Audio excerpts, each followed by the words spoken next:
Assalamu alaikum students.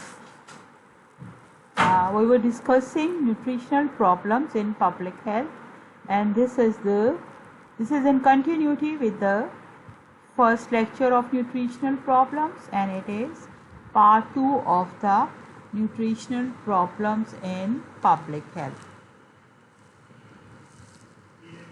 You all know, you have become scholars of nutrition, so you all know that good nutrition, it creates good health. So when we are not taking a balanced diet or when we are malnourished, then certain problems arise, and at the end of this lecture you will be aware of the main nutritional public health problems, their epidemiology, their clinical features, how can you prevent and control. So the list of the nutritional problems, they are: number 1, low birth weight babies; number 2 is the protein energy malnutrition. These two we have finished in our first lecture, and today we will discuss xerophthalmia, nutritional anemia, iodine deficiency disorders, endemic fluorosis and letharism. Now the first one is the xerophthalmia. Xerophthalmia, or we call them as dry eyes, and it refers to the ocular manifestations of vitamin A deficiency in men. It is the deficiency of vitamin A in human beings, and usually it occurs between the age of 1st to 3 years of age. So it is manifested usually in the infants and under 5 children. Now the recommended daily allowance of vitamin A, they say 600 micrograms for adults. This is for the adults. However, this is fixed amount for both the males and the females, but there are variations for the infants and children. So when their dietary requirements, they are not met. For the infants it's about 300 micrograms. Up to 6 years of age it ranges from then 300 to 400 micrograms. However, when this dietary requirement is not met, then vitamin A deficiency, it occurs in the infants and children. So xerophthalmia, this is the deficiency of vitamin A in the eyes. The whole body is affected when vitamin A is deficient. I have mentioned you, and vitamin A, it is very much important, right? So here today we will consider only the ocular manifestations, and in the ocular manifestation, first one, it is dry eyes. Then with the further deprivation of vitamin A, night blindness, it goes to conjunctival xerosis. After conjunctival xerosis, white spots, they appear, and then is the corneal xerosis, and in the end there is keratomalacia. These all 5, these are the manifestations in the eye which occur due to vitamin A deficiency. Now we will see what happens when night blindness. This is the initial or the first stage of vitamin A deficiency.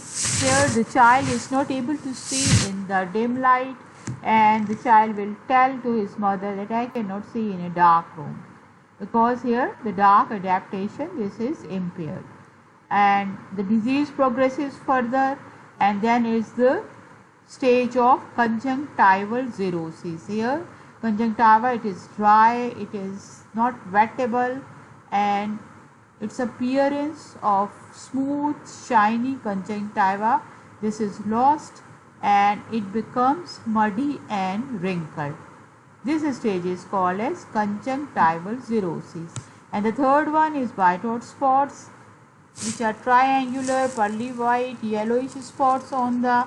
This is all your revision because eye manifestations of vitamin A, they are very important. So this is just the revision of your vitamin A lecture. So Bitot spots, and after that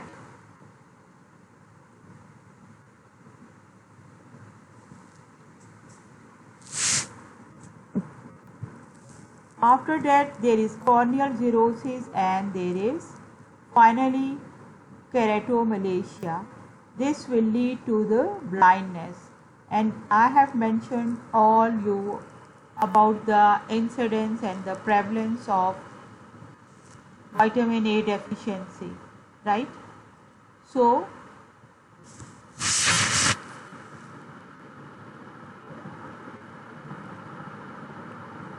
we will proceed further. Now what is the how you can prevent and control this? You also have learned in your previous lecture all the 5 stages of health education, how you guide the mothers, how you educate the mothers, how nutritional status this is improved so that vitamin A deficiency this should be overcome.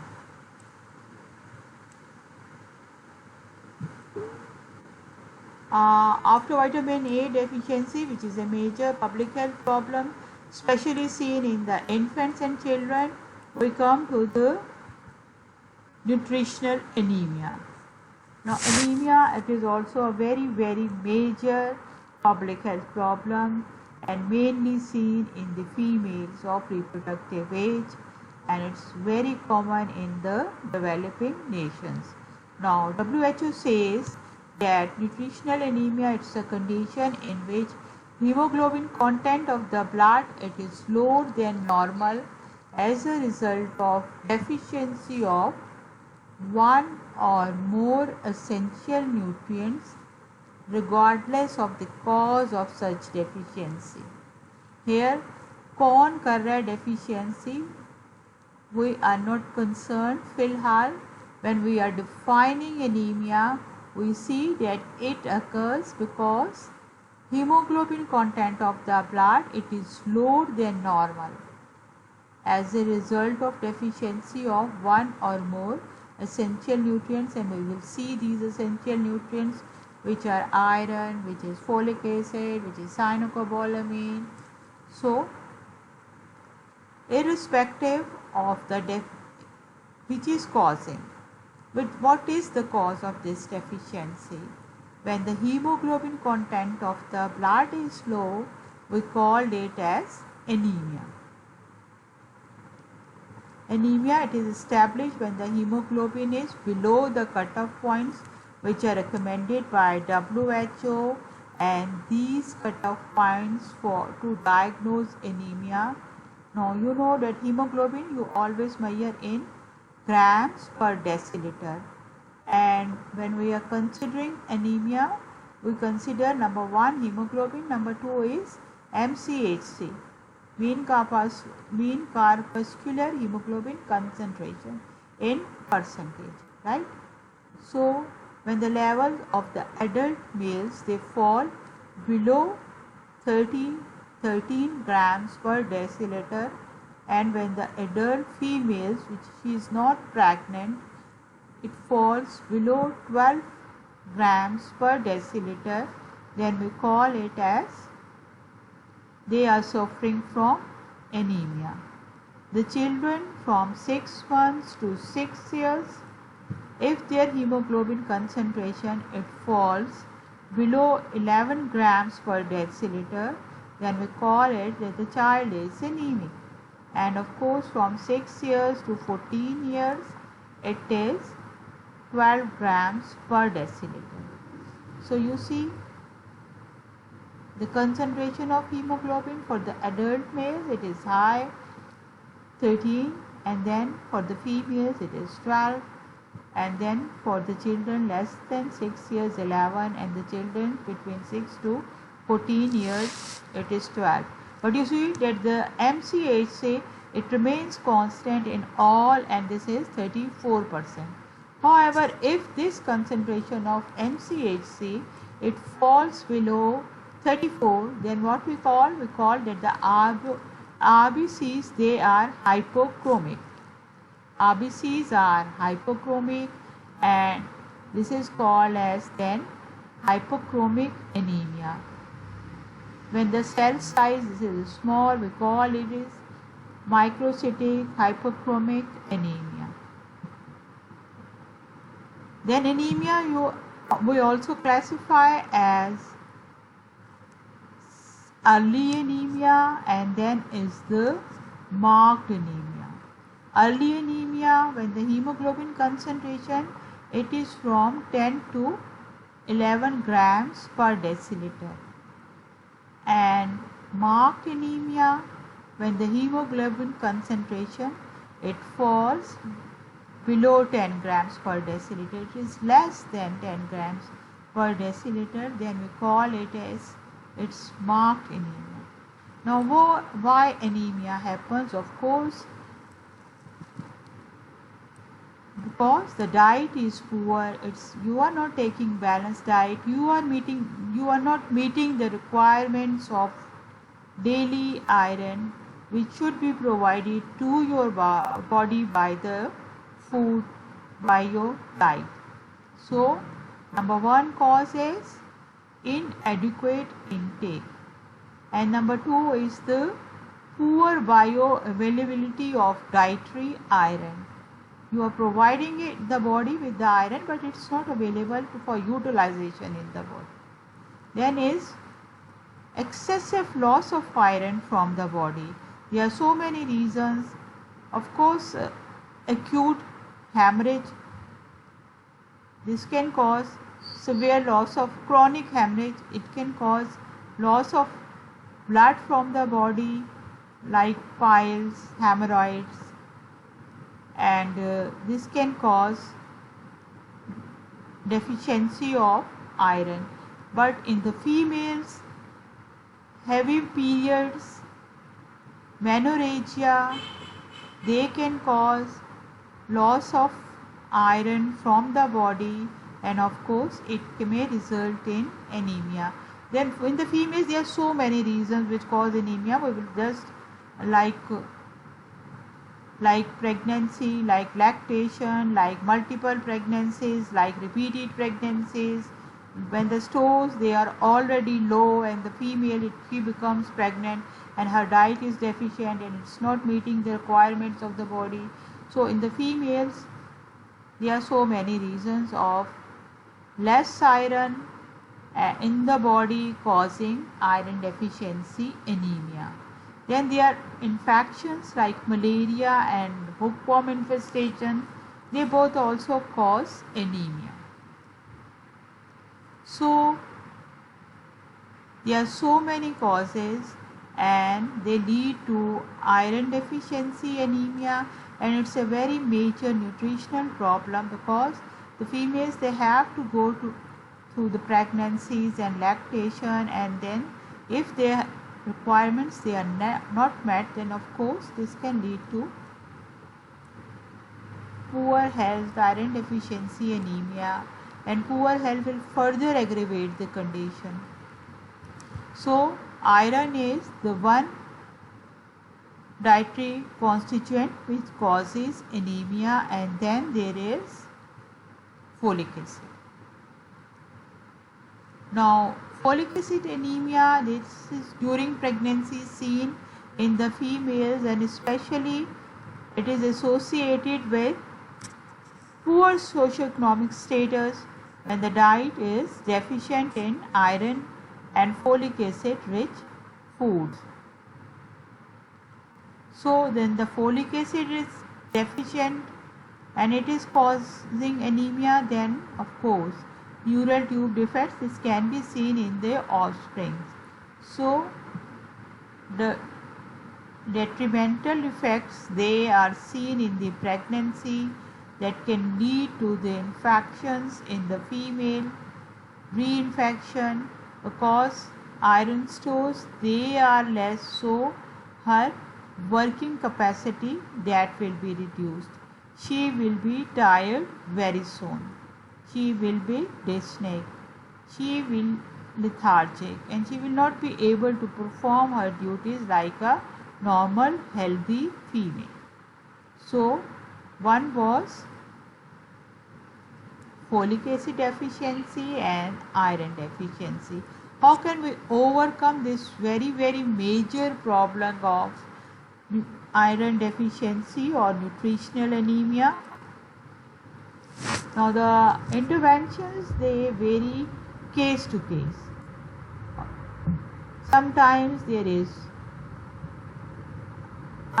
when the patient, she is on borderline, then she is having mild iron deficiency anemia, then she is having moderate iron deficiency anemia, then she is having severe iron deficiency anemia, and of course whether she is in the gestational phase or she is a girl, teenager. So the interventions, they vary according to the individual cases. And of course before menopause, sometimes the females, they are having menorrhagia problems, heavy blood loss during their menstrual periods, and of course then the intervention, it will be if they have completed their family, if the surgeon thinks that they are fit for hysterectomy. So interventions, they are very variable, vary according to the case to case. However, in mild cases we can give oral preparation to the patients, iron preparations, folic acid preparations, because it takes time to overcome this problem. So when the patient, she is need of immediate iron replacement, then we can go for injectables. Like the case in pregnancy, when the iron is deficient, then we can give Jactopher injections to the patient. So iron injections, they are required when the case either of pregnancy and iron is deficient, or even in the girls when they are suffering from moderate to severe anemia, and when there is acute blood loss,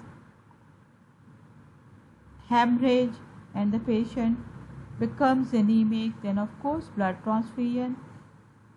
Post surgical patients, blood transfusion is required when the blood loss has taken place during the surgery. So as I have mentioned earlier, that the interventions, they depend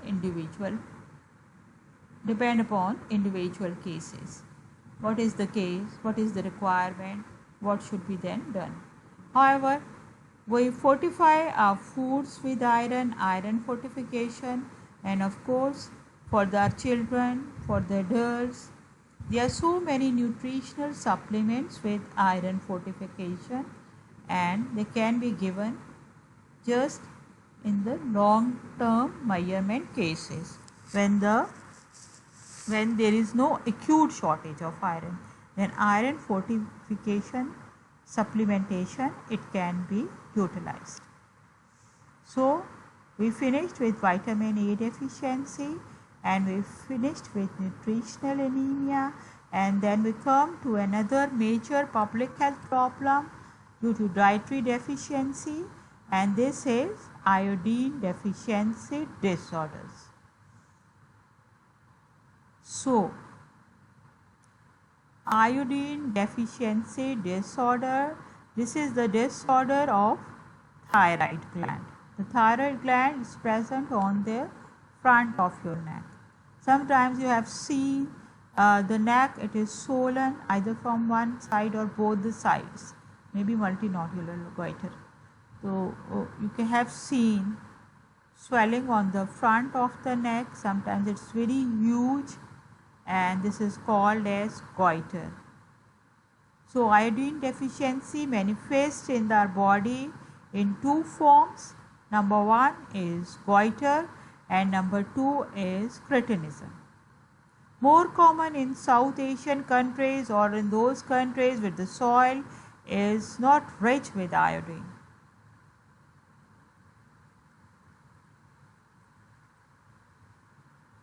Now, as we have considered that the anemia was mild, moderate and severe, here the goiter is the enlargement of the thyroid gland and it is visible in the front of the neck.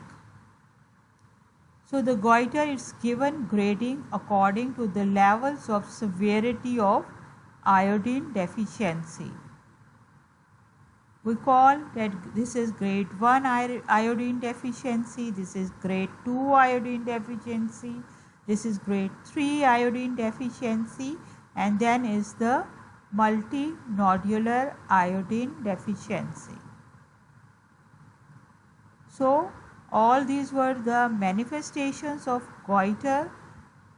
This is the one form, and then the other form is cretinism.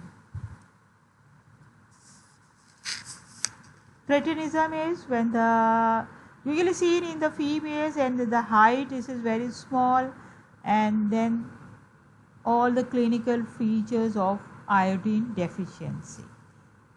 Generally, what are the features? Generally, manifestations, they are subnormal intelligence, then the motor milestones, they are delayed, and mental efficiency, this is poor.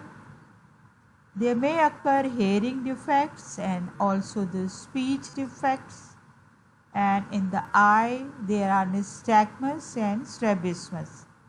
Strabismus is squint. Then the whole body will show neuromuscular weakness, and end result is endemic cretinism. So these all are manifestations when our diet is deficient in iodine. I know that you have listened in your tutorial class in detail iodine deficiency as well as iron deficiency. So we are not talking about the clinical manifestations, and we are just describing the problems which are faced by the community when they are not taking the balanced diet or the proper diet which is required by their body. Now, how can you assess iodine deficiency disorders? Now, the recommended dose for iodine uptake is 150 micrograms per day. RDA is the recommended daily allowance. So the recommended daily allowance for iodine, it is 150 micrograms per day. And of course, when the diet is deficient, then it will manifest. And if we want to assess in a community that iodine deficiency disorder exists or not, then of course how can we assess? Number one, we will see the prevalence of goiter. Number two is the prevalence of cretinism. And we can confirm the diagnosis by measuring the T3 level, thyroxine 3, thyroxine 4 and THS levels in the blood, right? So also in the urine you can measure the iodine excretion. So assessment of iodine deficiency disorder mainly through the blood levels, and it's the T4 and TSH levels which are very significant. Now intervention is of course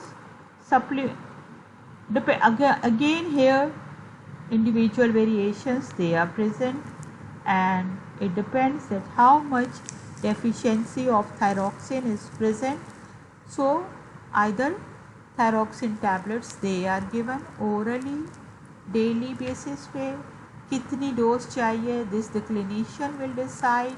And of course we can fortify our food with the iodine in our if we talk about Pakistan, then the northern hilly areas there the soil is deficient in iodine. So people there, they usually suffer from iodine deficiency disorders, and we educate those people to use iodized salt.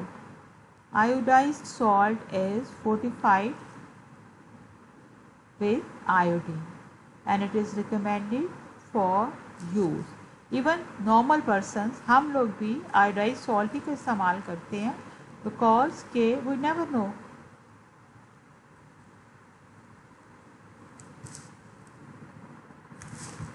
So assessment, prevalence of goiter, prevalence of criticism, but your exact diagnosis, this is through the blood examination by assessing T4 and TSH levels, and then you will treat the patient accordingly. Individual variations, they are always there. Now what the WHO says? The WHO says that the regional strategy for the control of iodine deficiency disorders, this is reduction of the prevalence of goiter in the areas of endemicity to 10% or below by the year 2000. ये तब की बात थी जब अभी 2000 भी नहीं आया था. तब WHO ने कहा था कि हम ये चाहते हैं कि गोइटर एंडेमिक एरियाज़ को, आजकल तो आप एंडेमिक और पैंडेमिक के वर्ड से कितने फेमिलियर हो गए. हाँ, सो इन गोइटर एंडेमिक जो कि एग्जिस्ट कर ही रहा होता है, off and on there is continuous existence. और pandemic when the existence crosses the geographical boundaries and spreads to the, ये तो कॉन्टिनेंट्स में फैला हुआ है हमारा कोविड-19. So WHO says that in order to control iodine deficiency, because it's also a very common disease and we have to prevent so that the people they will be free from iodine deficiency disorders. So reduction of the prevalence of goiter in the areas of endemicity to 10% or below by the year 2000. So this was all about iodine deficiency. Now we will come to endemic fluorosis. What is endemic? Now again the word endemic, that is present in our South Asian countries, in our Pakistan, that fluorosis is excessive amount of fluorine in the water. So dental fluorosis, when drinking water, it contains 3 to 5 milligrams per liter of fluorine. This is very excessive amount. We need less than 1 milligram per liter. So when the water, it contains, drinking water, 3 to 5 milligrams per liter of fluorine, then dental fluorosis occur. It appears as the mottling of the teeth, usually the front incisors, and usually this occurs between the age of 3 to 7 years. And if the drinking water excess continues, then this mottling, this will become black permanent spots on the front of the teeth. And if the diet, this is deficient in fluorine, drinking water, then what happens? Caries of the teeth.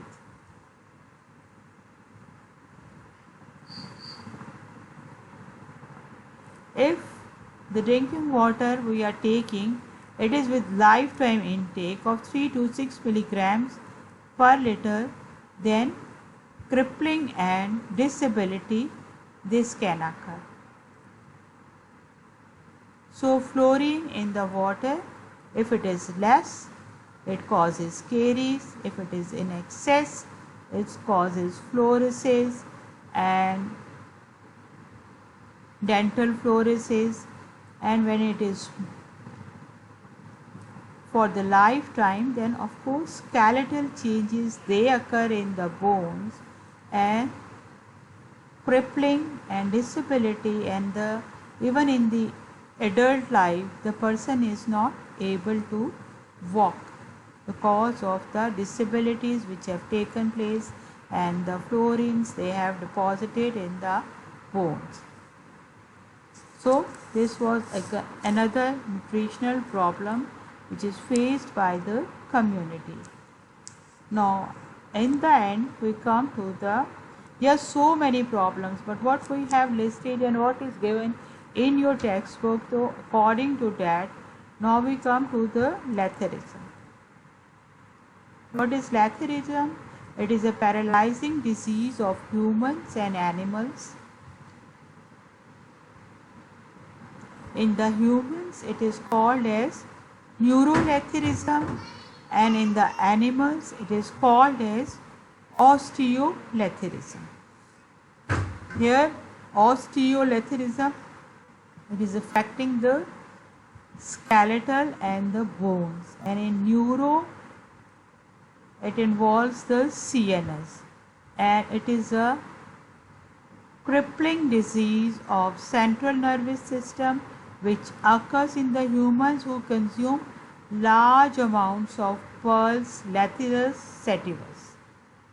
Lathyrus sativus, it's also called as kesari dal, and it is very much consumed in India and also in Pakistan, and not the humans they consume it, but it's a cheap dal, so it's given also to the animals. Now I will advise you to go when you are at home, so just Google and search about Lathyrus sativus or kesari dal, and then see whether it is consumed in your house or it is not consumed. Kesari dal, Lathyrus sativus, the seeds, they are triangular in shape and they are of grey color. When the husk is present, then it is dehusked, then they resemble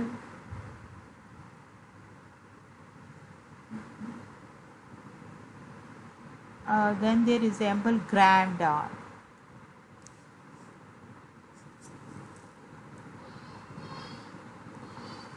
Now the toxin which is present in the Lathyrus seeds, this is called as beta oxalyl aminoalanine, BOAA.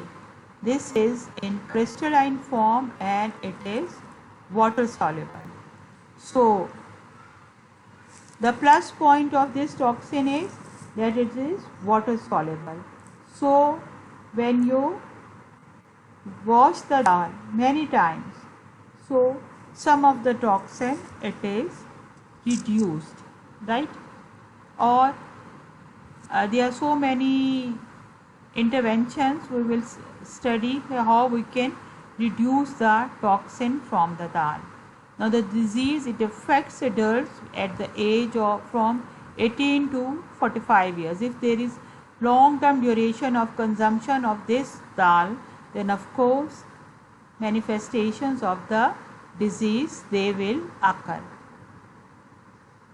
तो उसने 18 साल की उम्र में नहीं शुरू की, वो पहले से खा रहा था या खा रही थी ये दाल, ठीक है.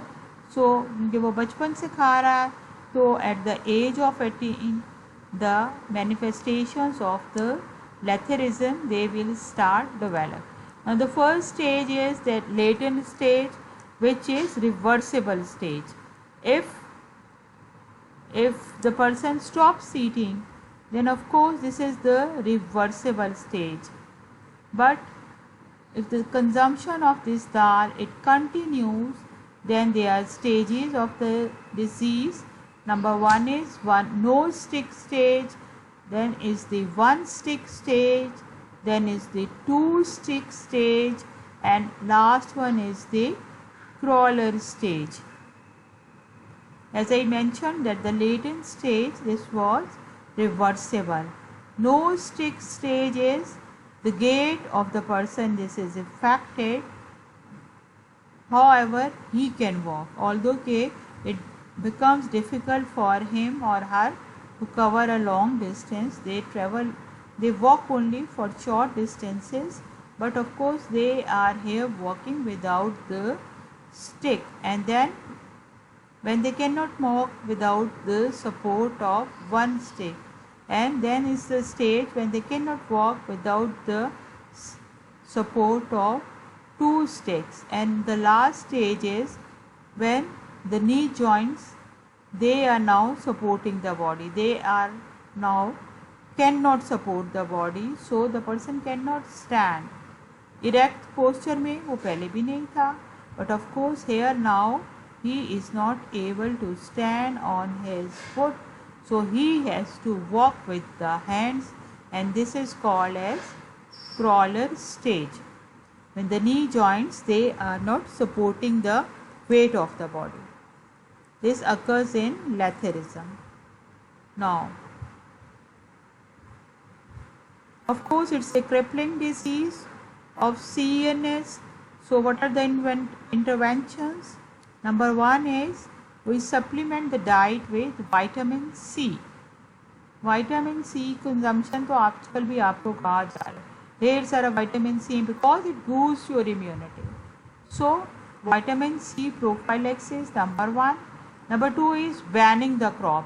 ठीक है, कल्टिवेट ही ना करें. जब कल्टिवेशन ही नहीं होगी तो दाल भी नहीं होगी, दाल भी नहीं होगी तो लैथरिज्म भी नहीं होगा. ठीक है ना. So ban the crop, but it's of course difficult because it's cheap, it is easily grown, and it is cultivated in our South Asian countries. Then is the removal of toxin. Toxin, it should be removed from the dal, and I mentioned you that easily it's water soluble. So what we do, we boil the water, and then in the boiling water we place the dal. It remains there for 2 hours, and then that all the water, this is soaked down from the lathyrus, and then it is dried in the sun, and after that it is consumed. So the toxin which is present, this is removed. This is one method of removal of toxin, and another method is called as parboiling. It is here we are treating it with the lime. Now you know lime, lime is chuna, calcium carbonate.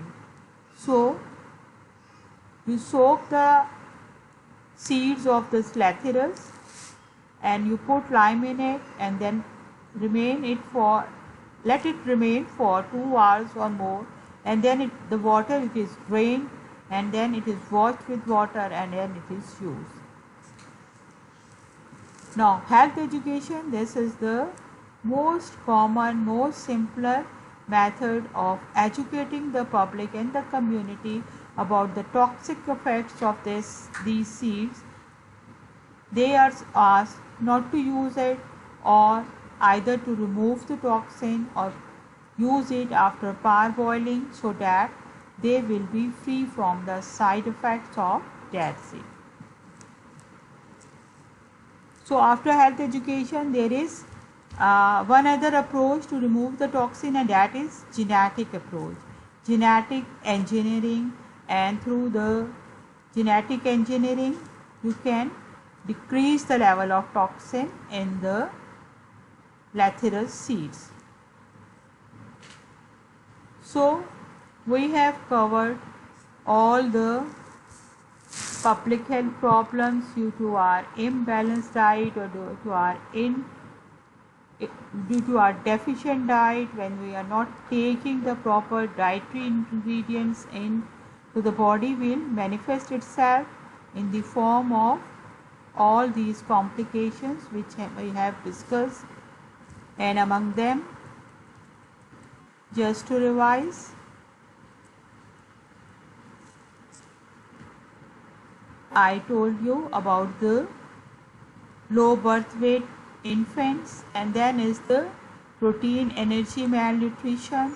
After that it was xerophthalmia, nutritional anemia, iodine deficiency disorders, endemic fluorescence, and lathyrusm. we have covered all. These were the nutritional problems, and you know prevention is better than cure. So in the interventions, first comes is the primary level of intervention, which is health education and specific protection, and then is the early diagnosis and prompt treatment. And we don't want that the patient should go to the disability so that we have to rehabilitate. No, we want to reduce all the proportions of disability. So we want to treat the patient, early diagnosis and prompt treatment, but the best method is educating the community about the consequences of imbalanced diet. Okay, so we discussed it. I hope you have understood. Now continue to read it so that you will be able to perform in your nutritional test good. All these are very important because they are major public health problems. So you are supposed to read each and every in detail from your book. Good luck, best wishes for your test. Allah Hafiz.